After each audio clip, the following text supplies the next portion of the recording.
Hello everyone, আসসালামু আলাইকুম। Welcome to our channel. আমার আজকের রেসিপি ডাটা আলু দিয়ে বাটা মাছ ভুনা। প্রথমে আমি ডাটা আর আলুগুলো চিকন চিকন করে কেটে তার মধ্যে লবণ হলুদ মাখিয়ে নিলাম।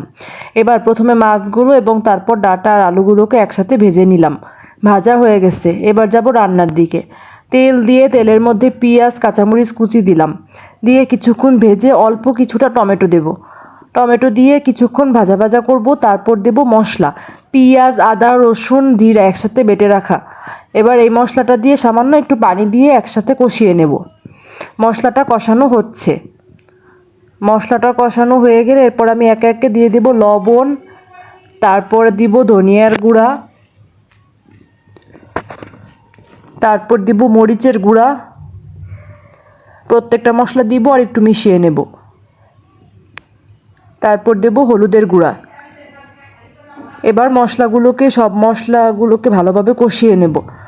কষানোর পরে তেল ছেড়ে এসেছে। এখন আমি দিয়ে দেব ডাটা আলু এবং বাটা মাছগুলো একসাথে ভাজা। এবার এটা দিয়েও কিছুক্ষণ কষিয়ে নেব।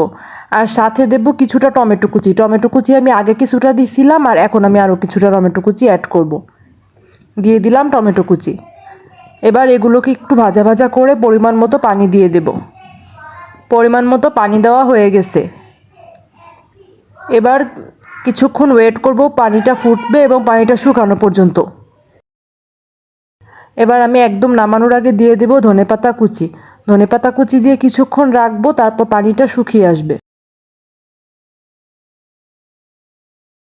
পানিটা একদম শুকিয়ে এসেছে। এবার আমি একটি প্লেটে নামিয়ে নেব, একটু নাড়াচাড়া করে। তারপর একটি প্লেটে নামিয়ে নিলাম। তৈরি হয়ে গেল আমার ডাটা আলু দিয়ে বাটা মাছ ভুনা।